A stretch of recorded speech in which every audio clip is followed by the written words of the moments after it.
Mais uma vez, a gente vai ler o texto e clamar ao Senhor para meditarmos nessa passagem aqui que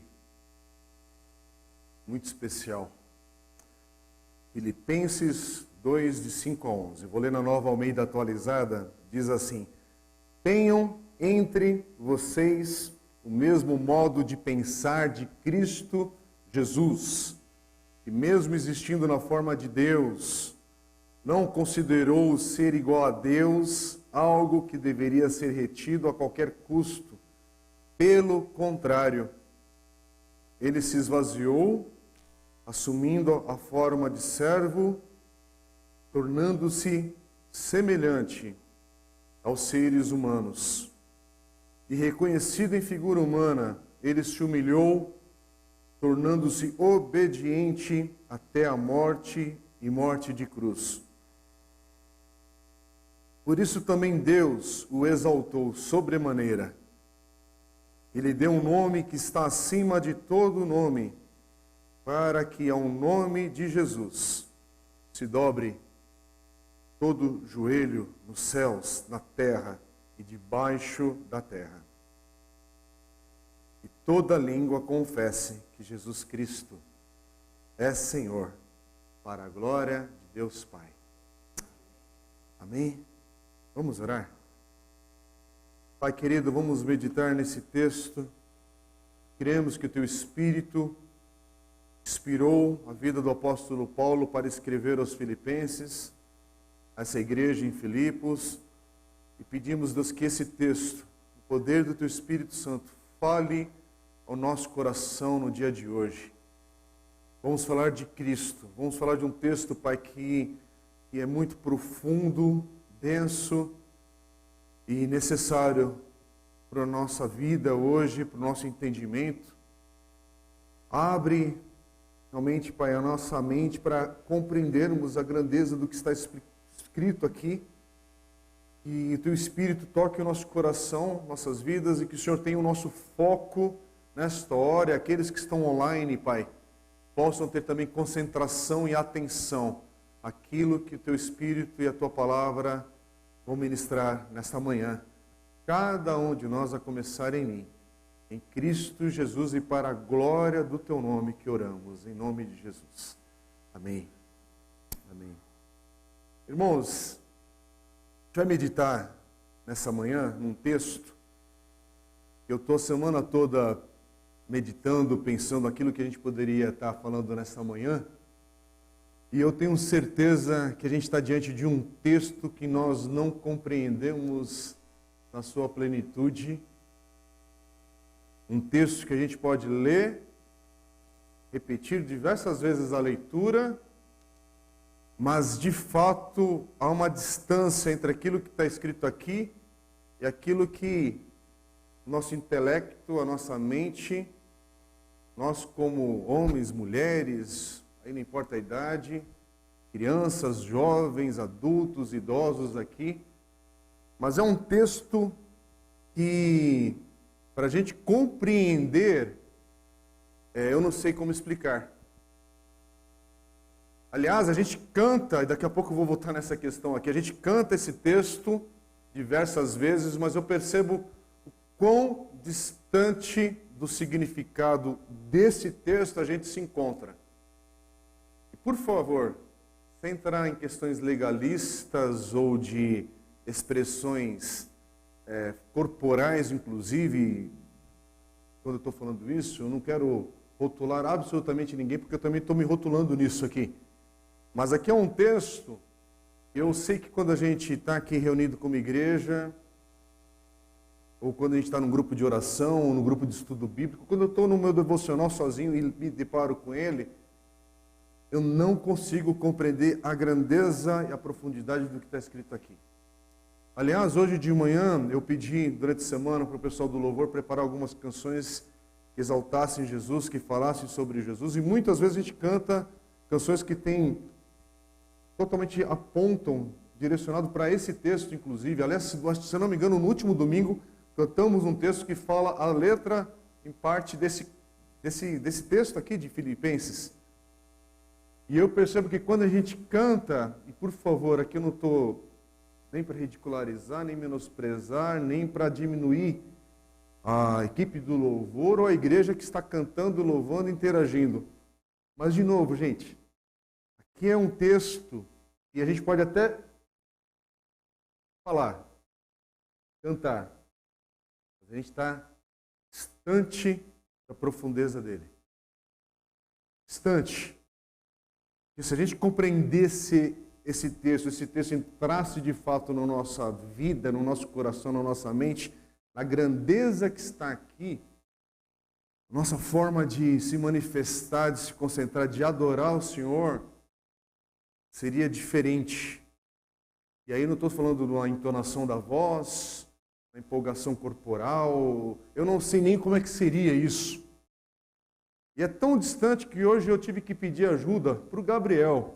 Sabe quem é o Gabriel? Gabriel é o filho da Paula e do Samuel. Gabriel nem sabe que ele está me ajudando hoje, que o papai dele que foi lá e pegou um item que eu precisava para auxiliar na mensagem de hoje. E a gente vai refletir hoje nessa grandeza de Jesus. E eu pensei, o que a gente usa para ilustrar o que é a encarnação e o que é essa grandeza do Jesus que ressuscitou, que ascendeu aos céus, e hoje tem um corpo que diz que é glorificado. Como é que a gente tenta pensar nisso? E o Gabriel não tem nem ideia de como ele está me ajudando hoje, porque eu fui atrás de outras crianças aqui da igreja, porque eu quero ler um texto, um clássico do C.S. Lewis, chamado Os Obstinados Soldadinhos de Chumbo. É um texto que eu queria ler com a igreja e espero não ser enfadonho nessa leitura, mas é necessário porque eu preciso de ajuda hoje dos universitários para poder auxiliar aqui na ilustração e nisso. Deixa eu mostrar aqui, né? Porque e como é que o Gabriel está me ajudando hoje? Eu não tinha soldadinho de chumbo, não conseguia achar uma criança aqui na igreja que tivesse soldadinho de chumbo, porque os tempos mudaram. Mas aqui tem um Transformers. Irmãos, e eu fiquei apanhando lá na sala, antes de começar o culto. Ele me trouxe um Transformers no original como um caminhão, o Optimus Prime, o nome eu sei. E, gente, para eu apertar o botão certo para montar, eu então fiquei com medo de desmontar, e aí não dá certa a ilustração. Que tal o Optimus Prime participando hoje da mensagem desse domingo? Nunca imaginei que ia fazer isso num culto de domingo. E vai me ajudar na mensagem.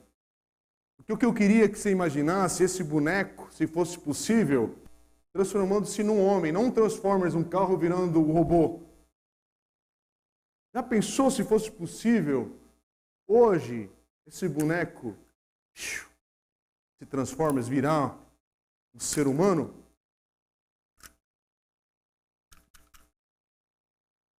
Impossível, não é?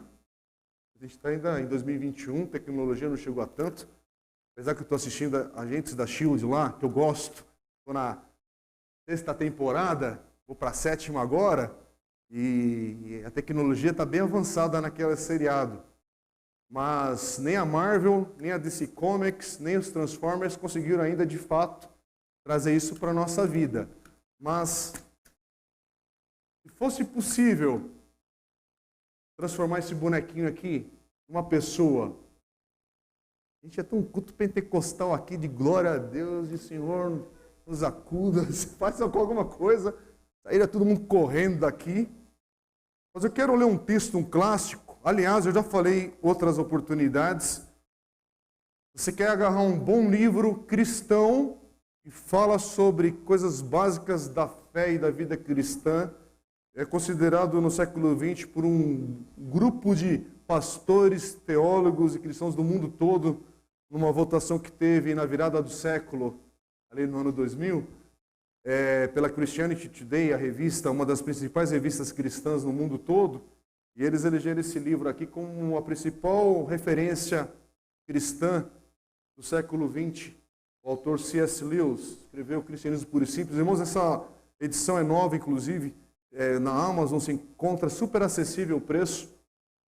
E aqui são as palestras, são falas que ele transmitiu durante a Segunda Guerra Mundial. A BBC, a Rádio BBC de Londres, convidou o C.S. Lewis, que ele já era um professor de Cambridge, conhecido, tinha outros livros, havia escrito as Crônicas de Nárnia.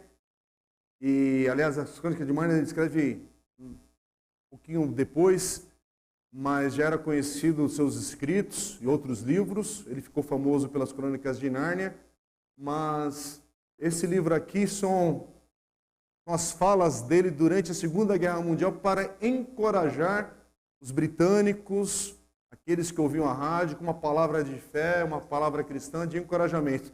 E anos mais tarde, eles transformaram essas palestras no texto, que foi, lógico, mais trabalhado aqui, e virou esse livro. E é um livro maravilhoso. Se você ler, esse aqui é um livro para você ler, reler.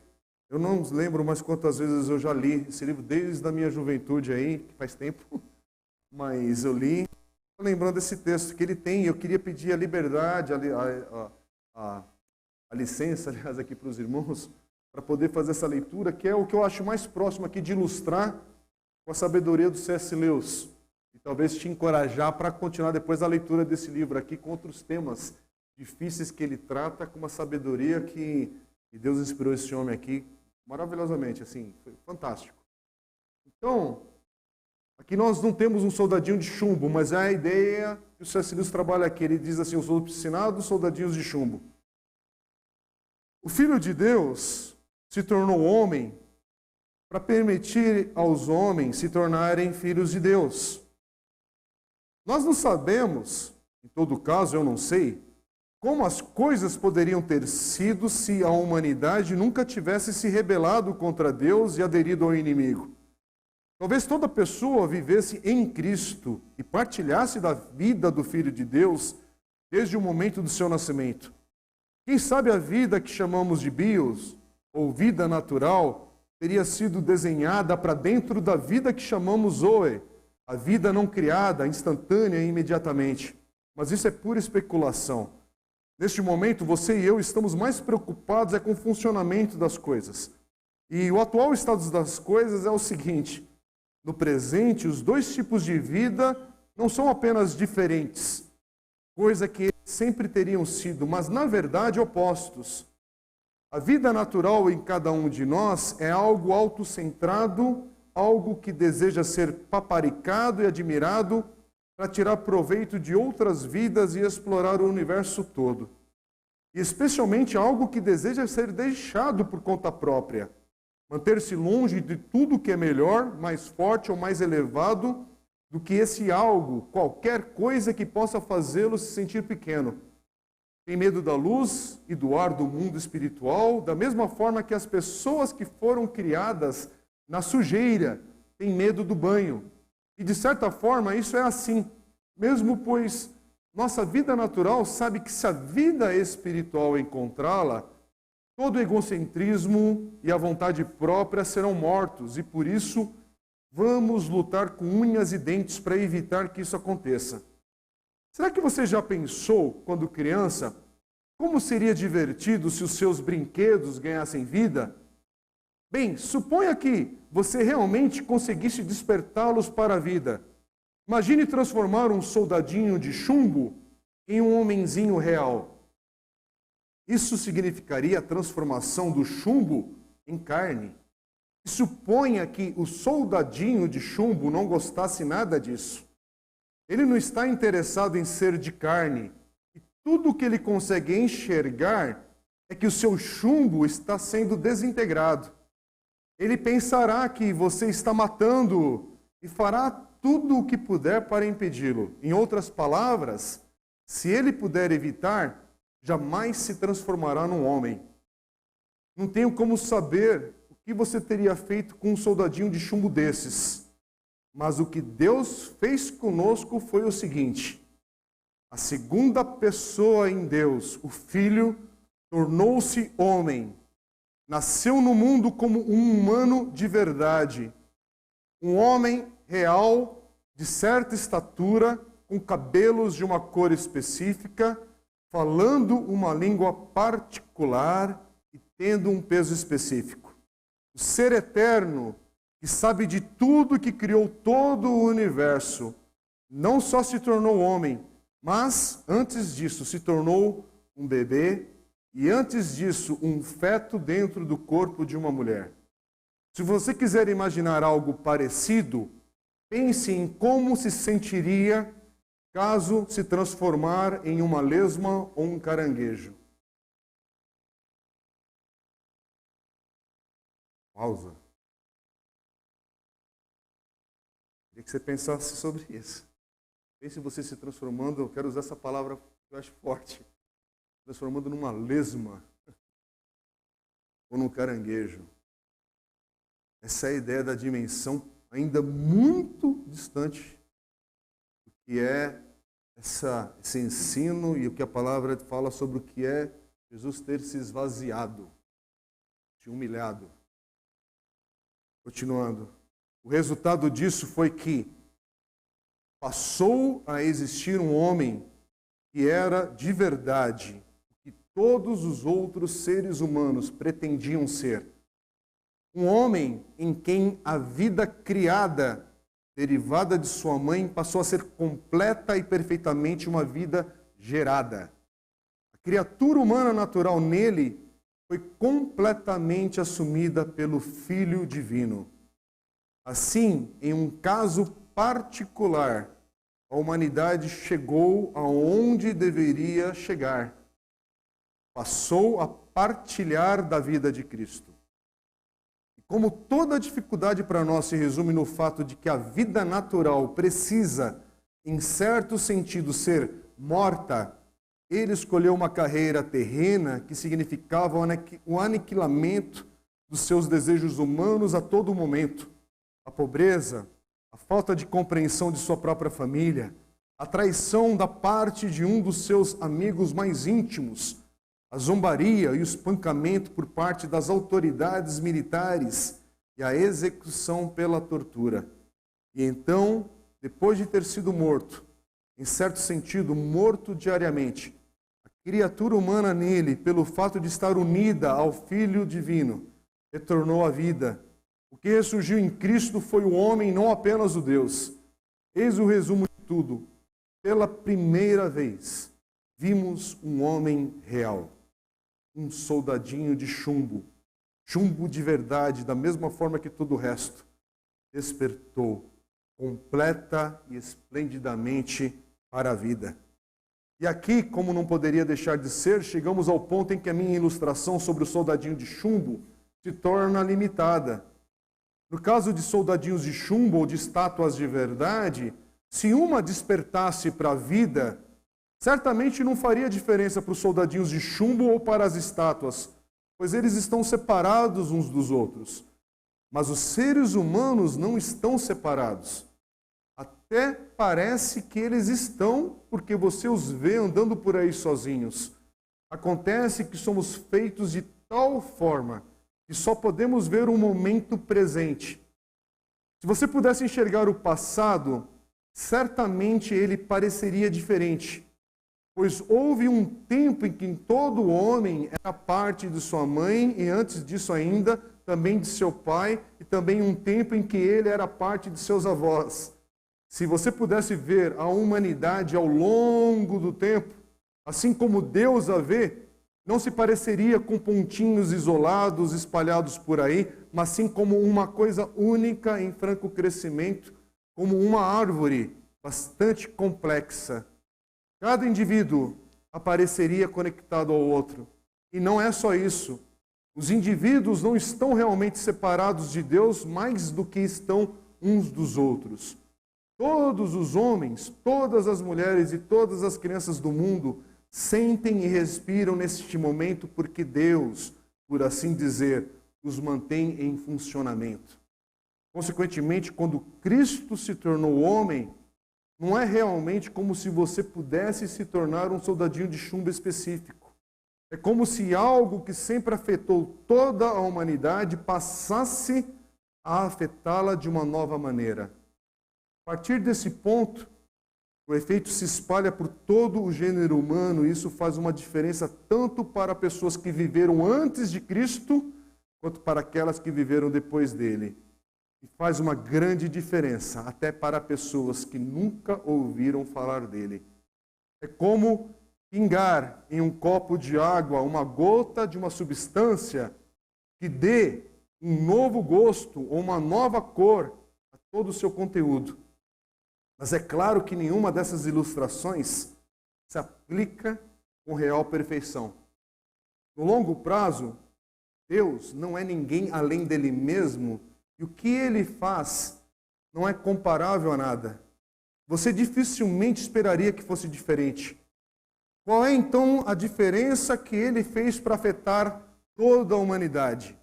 É a seguinte: que o negócio de se tornar filho de Deus, de ser transformado de uma coisa criada em uma gerada, de passar de uma vida biológica temporária para a vida espiritual eterna, isso foi realizado em nosso favor. A princípio, a humanidade já está salva e nós, indivíduos, temos de nos apropriar dessa salvação. Contudo, o trabalho realmente pesado, a porção que não poderíamos ter realizado por nós mesmos, foi feito para nós. Não tivemos de tentar escalar a vida espiritual por nosso próprio esforço. Ela já desceu até a humanidade. Se ao menos nos abrirmos para o único homem em quem isso esteve inteiramente presente e que, embora seja Deus, também é um homem real, ele fará isso em nós e por nós. Lembre-se do que eu disse sobre o bom contágio. Aí está falando de um capítulo anterior aqui. Alguém da nossa própria espécie possui essa nova vida. Então, se nos aproximarmos dele, ele vai nos contagiar. É claro que você poderá expressar isso das mais diversas maneiras que puder imaginar. Poderá dizer que Cristo morreu por seus pecados, ou então que o Pai nos perdoou porque Cristo fez por nós o que deveríamos ter feito. Poderá dizer ainda que fomos lavados pelo sangue do Cordeiro, ou que Cristo derrotou a morte. Tudo isso é verdade. Se quaisquer dessas afirmações não o convencerem, deixe-as de lado e vá em frente com a fórmula que convencer. E seja qual for a que você vai escolher, não brigue com os outros só porque usam uma fórmula diferente da sua.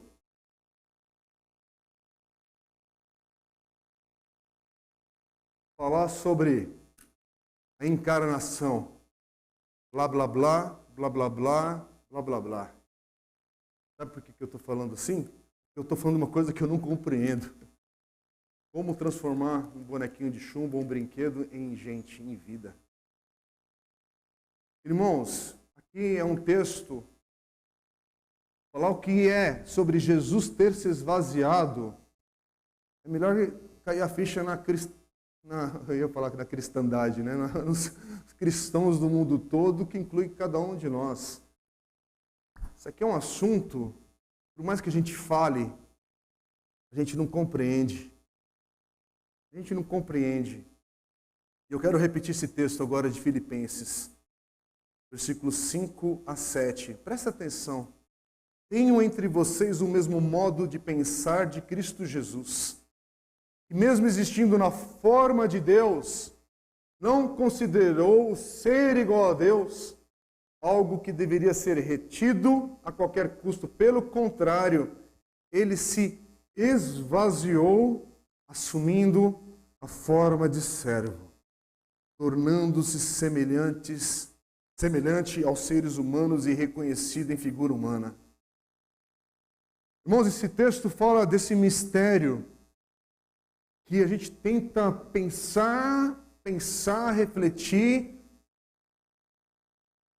trazer para dentro da gente essa compreensão, mas é muito distante, é muito longe.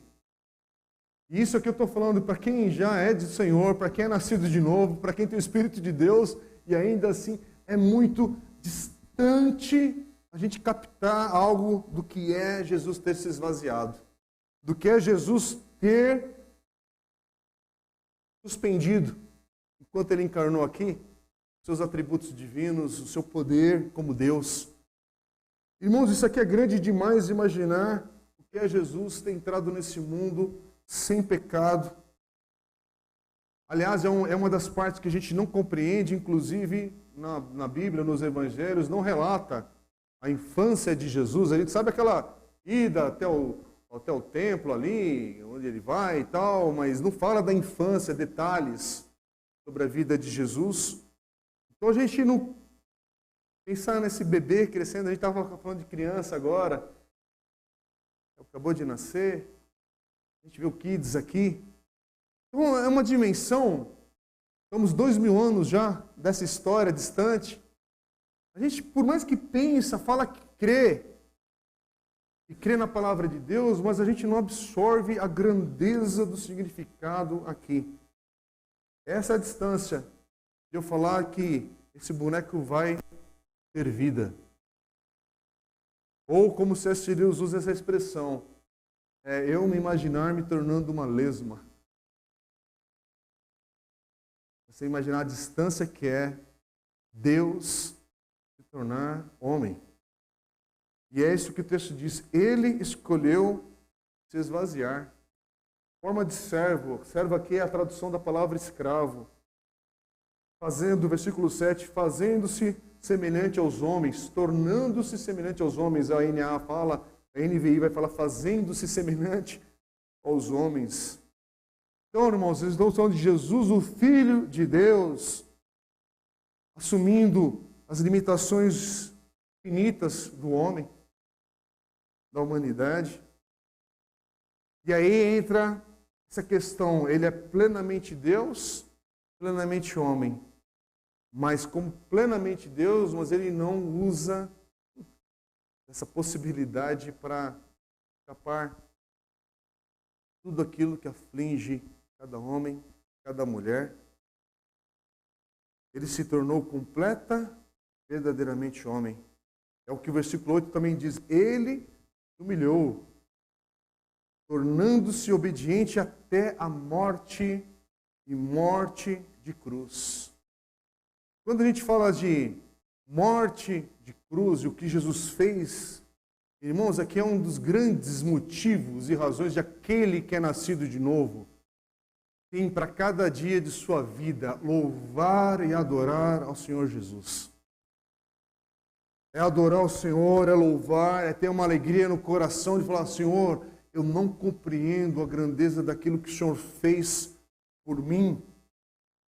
E pensar nisso, essa possibilidade, essa questão que a Bíblia fala, Deus andou entre nós como homem. Irmãos, a gente está falando disso. Aliás, eu não sei se você percebe que estava falando de heróis, né, no início, ou você tem um pouquinho. Toda a história da Marvel e DC Comics tem um fundo de salvação na história.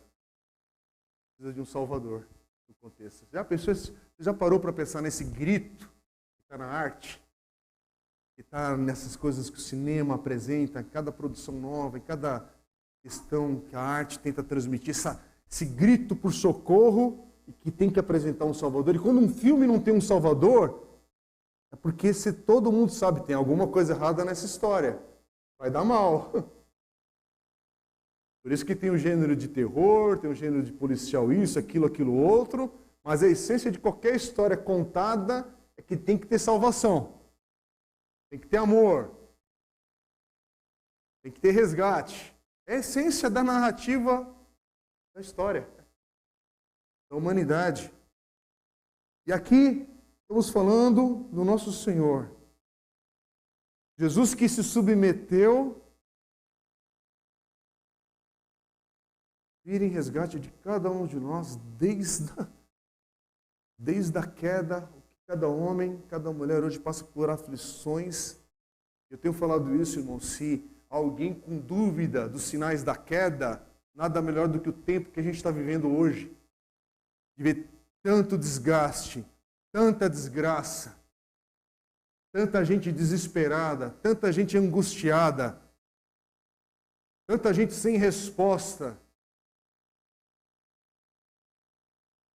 Pode ter dinheiro, pode ter sabedoria, pode ter conhecimento, pode ter um monte de coisa, mas tanta gente desorientada neste momento, precisando de um Salvador. E aí eu vou ler alguns textos bíblicos para você entender a grandeza do que Jesus fez por cada um de nós. 2 Coríntios, Paulo vai falar assim, 2 Coríntios 5, 21. Aquele que não conheceu o pecado, Deus o fez pecado por nós, para que nele fôssemos feitos justiça de Deus. Aqui é o Jesus, o Deus que se esvazia, que entra na história para sofrer a maldição da lei, que é a morte, como está escrito em Gálatas 3,13, que diz assim: Cristo nos resgatou da maldição da lei, fazendo-se Ele próprio maldição em nosso lugar, porque está escrito: maldito todo aquele que for pendurado em madeiro. E Paulo vai dizer em Romanos também 6, 23, um texto clássico, conhecido da maioria aqui, porque o salário do pecado é a morte, mas o dom gratuito de Deus é a vida eterna em Cristo Jesus, nosso Senhor. Irmãos, a mensagem do Evangelho é apontar para esse Jesus que se esvaziou para nos alcançar. Como é que esse boneco vai falar com a gente? Não consegue, é distante. Aliás, se fosse um poder divino, de fato aqui, seria algo esmagador. Se Jesus tivesse vindo na sua glória para se revelar a cada um de nós, é por isso que há essa questão da encarnação, de se tornar homem, para nós ouvirmos essa mensagem encarnada nele. Ele vem para levar os nossos pecados em seu corpo na cruz. 1 Pedro 2,24 diz: carregando ele mesmo em seu corpo sobre o madeiro os nossos pecados, para que nós, mortos para o pecado, vivamos para a justiça. Pelas feridas dele vocês foram sarados. Amém? Irmãos, isso aqui não é sobre cura de câncer. Esse texto muitas vezes a pessoa usa distorcidamente. Aqui não é sobre doença do coração, sobre isso aqui. Não, aqui é sobre uma ferida maior que todo homem carrega em sua vida enquanto não tem Cristo, trazendo a cura, que é por seus pecados, é perdão, é sobre a alma enferma de cada um, é o que nós estamos vendo nos dias de hoje. Irmãos, essa grande crise que estamos passando, que sabemos lá onde é que isso vai parar ainda, não sabemos, mas a gente passa confiando no Senhor, firme nele, com a nossa esperança nele, mas ao mesmo tempo atento para ver quantas almas enfermas. Sim, tem um Covid por aí, sim, há outras doenças que já estavam por aí também, há outras questões que já estavam causando uma desgraça na humanidade, mas agora veio para todo mundo.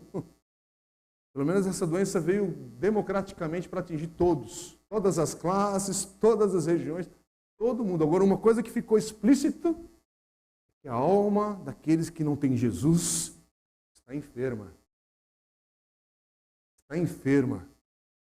E Cristo é essa resposta. Pelas feridas dele, vocês foram sarados dessa enfermidade da alma. Sim, irmãos, é lógico que o Senhor, pela sua misericórdia e graça, ainda hoje restaura o ferido, cura, levanta, faz milagres, um monte de coisa acontece. Mas você já percebeu que esse controle do que ele vai fazer não está nas nossas mãos. A gente coloca a nossa vida, ora se submete a ele, deixa ele agir. Mas sempre com esse olhar, sabendo que, Senhor, mas assim, a enfermidade mais grave da minha vida, o Senhor já levou sobre o Senhor. Irmãos, isso é o Evangelho. O Evangelho não é a gente fazer uma campanha agora. Irmãos, agora vou trazer aqui a carteira profissional aqui na frente. Agora traz o óleo da unção. Sim, muitas vezes, agora inclusive a gente teve que parar, já teve vários momentos aqui, a gente unge pessoas com óleo aqui, mas o óleo não é mágico.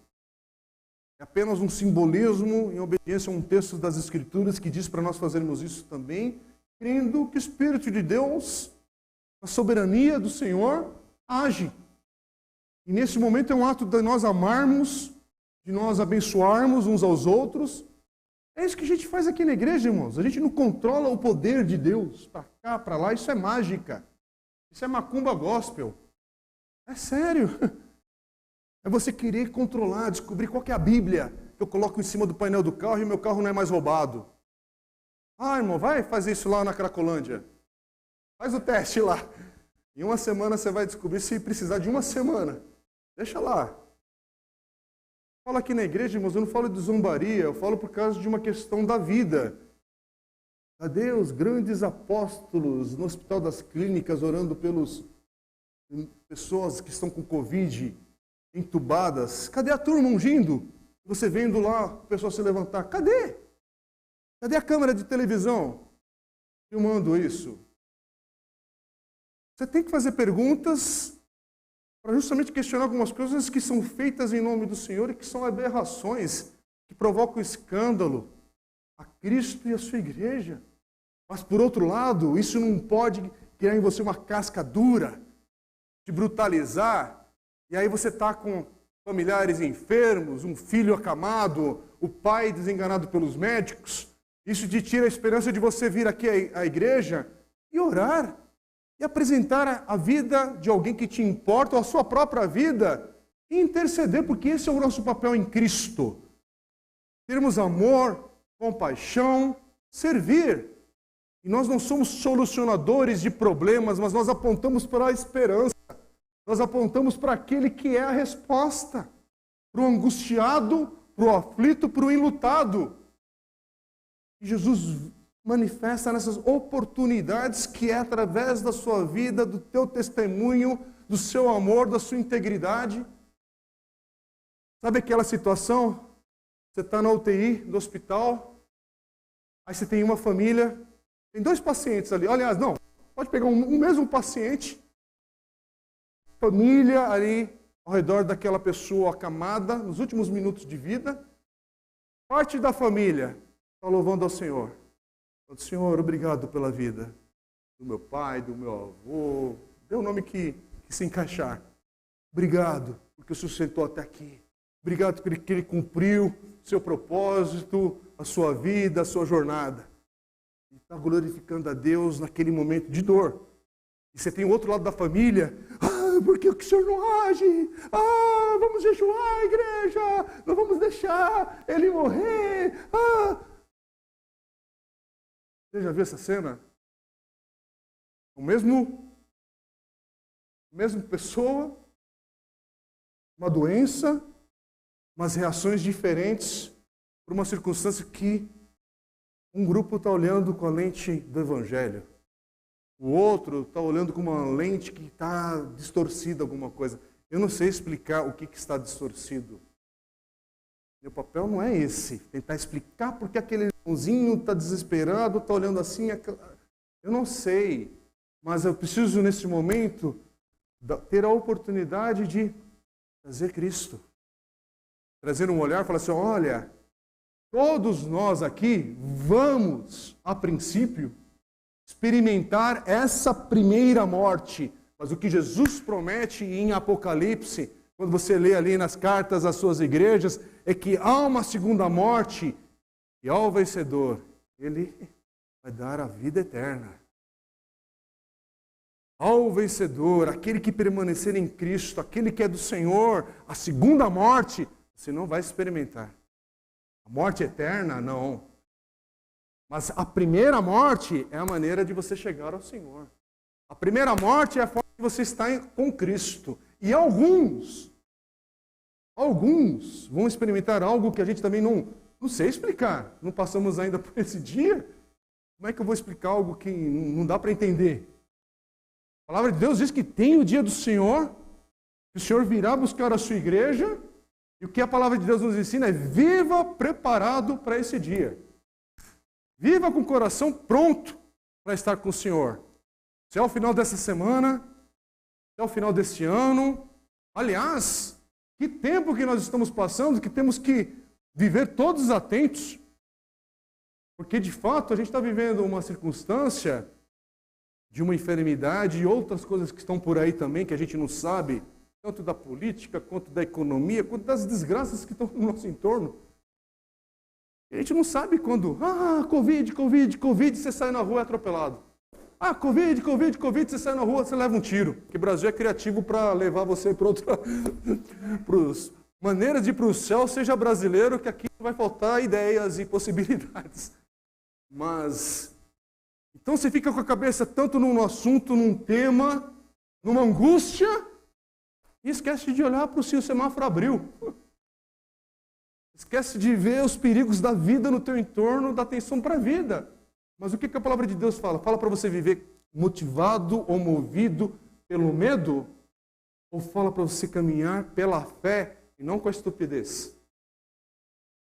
Fé e estupidez é outra coisa. Caminhe pela fé com a esperança no Senhor. Mas caminhe. O medo não te paralisa, o medo não te congela. Agora, você vive falando, Senhor, eu não sei como vai ser. Mas o que eu sei é que hoje eu estou em Cristo, e Paulo vai falar nas suas cartas, e a gente vai ver mais adiante em Filipenses, para a gente perseverar, permanecer no Senhor, trabalhar a sua salvação. É algo que é doido de pensar, né? Sim, somos salvos, mas ao mesmo tempo ele fala, trabalhe a sua salvação. Em outras palavras continue firme, continue nessa caminhada até o dia do Senhor. Se é aqui, se é acolá, como é que vai ser, se a gente vai passar do ano que vem, eu não sei, mas viva preparado, viva pronto.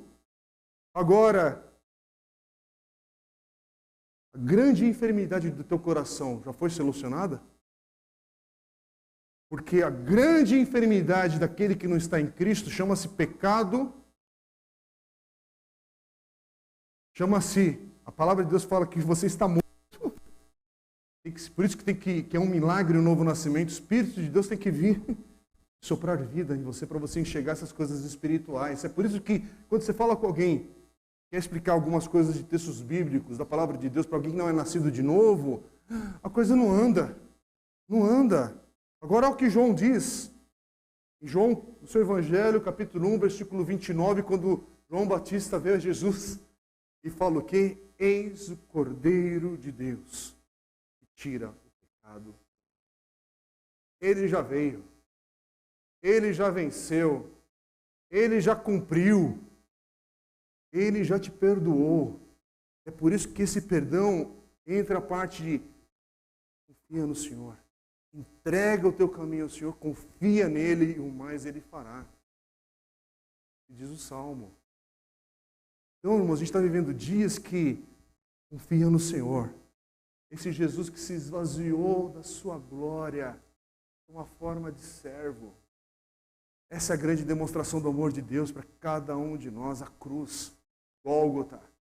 Aliás, é o que Apocalipse, capítulo 12, se eu não me engano, vai mostrar. É a grande batalha que já foi travada.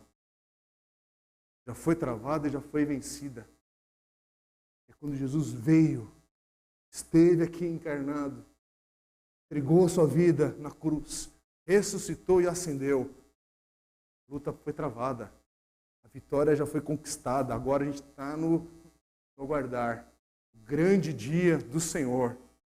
Por isso que João 6,37 também vai dizer assim, todo aquele que o Pai me dá, Jesus falando, ele virá a mim, e o que vem a mim, de modo nenhum o lançarei fora. Mas morreu de Covid. Estava no Senhor, não se perdeu. Ah, mas teve um infarto fulminante, mas estava no Senhor, a sua vida não foi em vão. Ah, mas teve não sei o quê, um tiro, isso. Olha, a tragédia, ela nos afeta, ela dói, ela nos deixa perplexos. Eu não estou, por favor, menosprezando esse tipo de dor na vida de ninguém, até porque eu já perdi gente querida em tragédia. Coisa que nos pegou de surpresa, mas ao mesmo tempo, eu estava em Cristo. E a gente está na contagem regressiva desse reencontro. Irmãos, a única, entre aspas, religião, ou única palavra onde você vai encontrar uma esperança sobre esse reencontro com pessoas que você amava de fato, é o Evangelho de Jesus. A gente chora, a gente entra num processo do luto e um monte de coisa, mas ao mesmo tempo fala, está chegando o dia do reencontro. Está chegando um dia de estarmos a eternidade na presença do Senhor. Há esperança. para aqueles que hoje estão com o coração enlutado, endurecido hoje por causa de tanta coisa. Mas, irmão, fica firme. Paulo está falando aqui, que é o esforço do apóstolo Paulo, escrevendo e tentando resumir aqui nesse texto, nessa carta, sobre essa grandeza do que Jesus fez. Lembra que semana passada eu comentei que esse texto, desde o versículo 1, é um grande texto sobre o que é ser humilde. E o grande exemplo de humildade é Jesus. E Paulo está apontando para aquele que é o maior exemplo, não tem ninguém maior do que Jesus para mostrar o que é humildade. O que é caminhar e falar, Senhor, o Senhor fez tudo. O Senhor fez tudo. Ninguém, absolutamente ninguém, tem como falar que se humilhou mais do que Jesus. Ninguém tem como falar que começou tão alto e foi tão baixo quanto Jesus. Ninguém abriu mão de tanta coisa quanto Jesus fez por mim e por você. É por isso que João 15:13 diz assim, ninguém tenha maior amor do que este, de alguém dar a própria vida pelos seus amigos. E é por isso que Paulo está exortando aqui os irmãos em Filipenses. Irmãos, lembra? É a igreja debaixo de luta. Estão correndo risco de vida ali, de morte real, concreta. É perseguição por causa de Jesus, por causa de Cristo. Mas aí Paulo fala, olha para Jesus. Olha o que Cristo fez por mim e por você. Olha o que Jesus se humilhou. Que ele abriu mão. Do que você está abrindo mão. Irmãos, por questões tão pequenas o nosso orgulho se manifesta. Fala a verdade. Por questões tão pequenas o nosso eu vem à tona por causa de assuntos bestas. Aliás, por causa de assuntos bestas, as pessoas saem de igrejas. Por causa de assuntos bestas e triviais, casamentos desmoronam. Porque ninguém acorda, vai dormir de noite e no manhã seguinte está separado. É por causa de um monte de coisa que vai minando nessa estrada. E vira uma muralha. E aí vira um treco e o orgulho vai caminhando por essa muralha.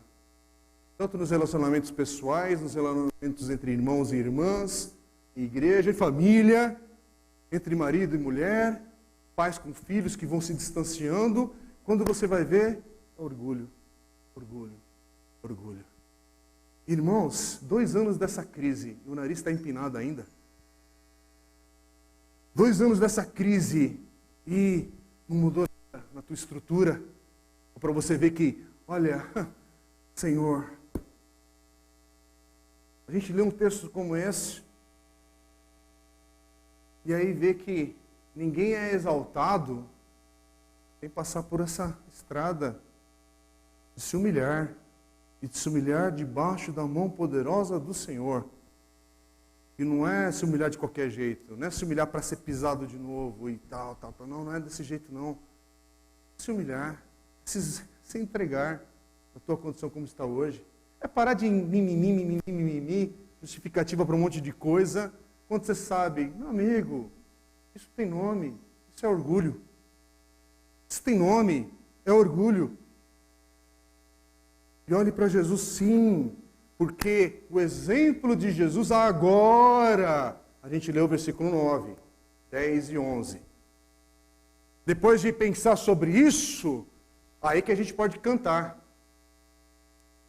Porque o versículo 9 diz, por isso também Deus o exaltou sobremaneira e lhe deu um nome que está acima de todo nome. Aleluia! Glória a Deus, mas olha o percurso. Olha o que ele fez. Ao nome de Jesus, todo joelho se dobra. Sabe esse negócio? Não combina. Cantar um texto desse, e aí o cara sai para o banheiro. Vai lá, fazendo não sei o quê. Está cantando o nome de Jesus. E o WhatsApp tocou. Deixa eu mandar aqui. Cadê joelho? Sabe, meu irmão, se pudesse cair um fogo do céu, hora que seria propícia. Porque tem cara aqui que parece que está jogando até videogame na hora do culto, na hora do texto, na hora da canção. E aí, de fato, é porque o teu coração está distante da compreensão desse texto. E aí, lógico, que às vezes você está distante mesmo. E, por favor, né, aí não vamos ficar vigiando na próxima vez que cantar essa música, o que vai acontecer entre nós. Porque a ideia aqui, de novo, não é a legalidade, ser legalista, isso, pá, não pode ter desconto. Não estou falando disso, estou falando quando você está desconectado com a grandeza daquilo que a gente está meditando, lendo, pensando e cantando e louvando a Deus. Não dá, igreja. Não dá. É por isso que muitas vezes vem um irmão não, vem um amigo ou amiga que você convida e que não é cristão, entra aqui na igreja, ou entra até em outra igreja também, e sai indiferente. É a mesma coisa de ter ido num clube, no 1º de maio, no Aramaçã, ter ido numa festa social, no aniversário de fulano, ciclano. É a mesma coisa, só mudou o nome, veio a igreja. Mas o significado, não vi nada. Pessoas mascando chicletes, batendo papo, mandando WhatsApp durante a palestra, né? Fazendo isso, aquilo. Gente, aí de novo, não estou falando isso para todo mundo ficar agora congelado, assustado, com medo que o céu vai se abrir e vai... Sabe, não é isso, mas a questão é, quando o poder de Deus está entre nós, quando o Espírito Santo de Deus está na igreja, quando o Senhor está de fato falando ao nosso coração, há um ambiente. E aí eu quero falar com todo respeito, cuidado e temor a quem está em casa.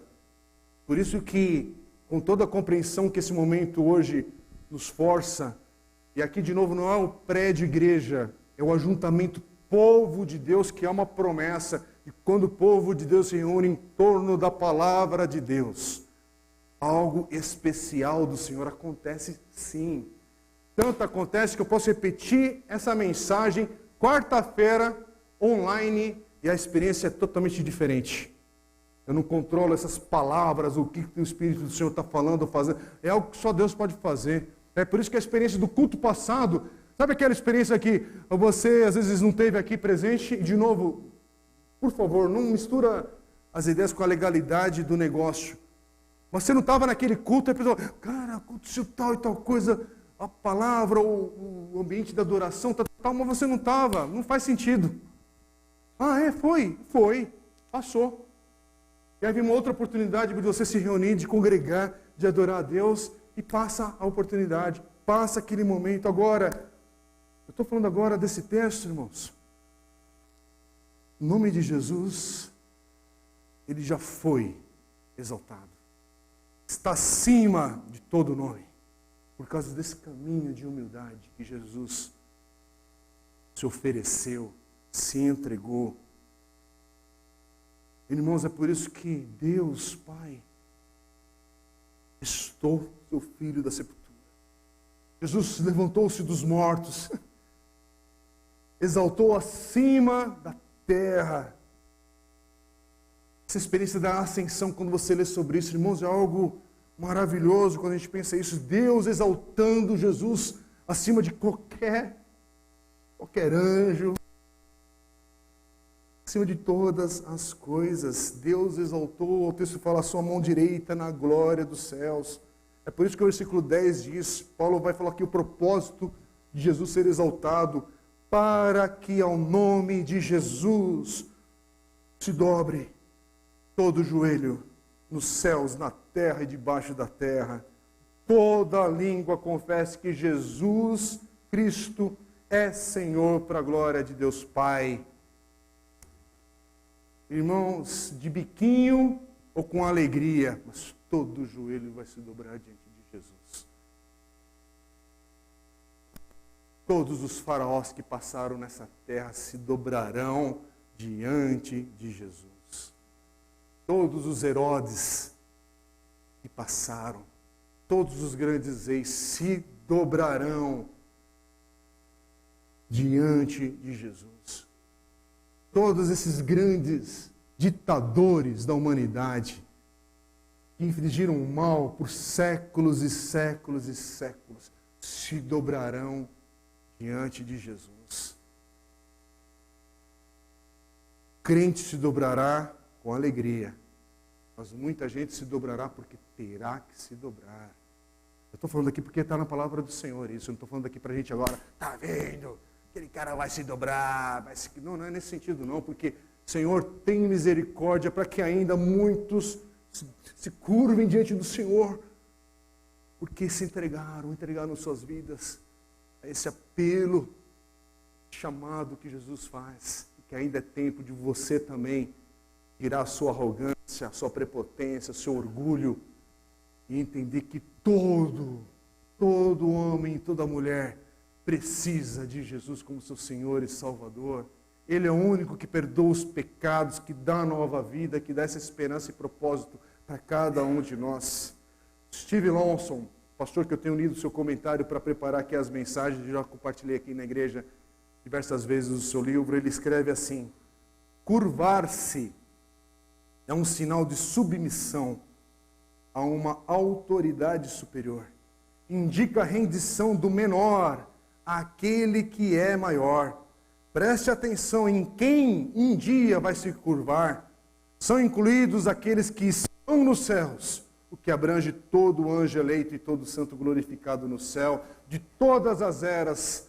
Também engloba os que estão na terra, todos os desta vida, tanto resgatados como rebeldes, e Satanás que anda pela terra como um leão que ruge, 1 Pedro 5,8, e inclui também todos os que estão debaixo da terra, uma referência às almas condenadas, já presas e espíritos demoníacos, já entregues ao abismo do inferno. Assim como Cristo é exaltado por Deus, também o seu nome será exaltado. Aleluia. Irmãos, Jesus é o nome do nosso Senhor na terra. Cristo é o seu título messiânico. Esse é o meu convite para você, que se Jesus Cristo seja o Senhor e Salvador da sua vida, neste dia, neste agora, você possa afirmar isso. O Senhor Jesus é aquele diante do qual todo joelho se dobrará, toda língua confessará. Lembra, eu já repeti essa questão também, tempo atrás estávamos meditando no Sermão do Monte, e aí tem uma passagem que fala, olha, tem a porta estreita, mas ninguém atravessa a porta estreita. Aquela porta estreita que diz o texto ali no Sermão do Monte, que leva à vida, se não se entregar ao senhorio de Jesus. Por quê? Porque o Sermão do Monte não é a nossa lista de regras éticas cristãs. Não, aquilo é o texto para aquele que é nascido de novo viver. Para aquele que está em Cristo viver. Porque só pelo Espírito de Deus que a gente consegue viver aquilo, pela graça e misericórdia dele a cada dia. Então hoje, meu irmão, eu não sei como é que está o teu coração. O teu coração ainda tem dúvidas. Dê um passo sim de fé, confia no Senhor. Começa uma nova vida, uma nova experiência de vida. Talvez você ainda não viveu. Teu coração hoje está bagunçado por, você sabe dar nome, por causa disso, daquilo outro. Mas hoje, alinha o foco, dá uma chacoalhada aí. Faz uma limpeza nesse software, hardware que está confuso, bagunçado. Faz um upgrade pela palavra de Deus. E ajusta as coisas naquilo que a palavra de Deus nos fala e afirma. E olha para o Senhor Jesus e aprende a exaltá-lo, a confiar nele, nesta e em qualquer que seja a circunstância que a tua vida está passando e vivendo hoje. Confia no Senhor, porque vai chegar o dia.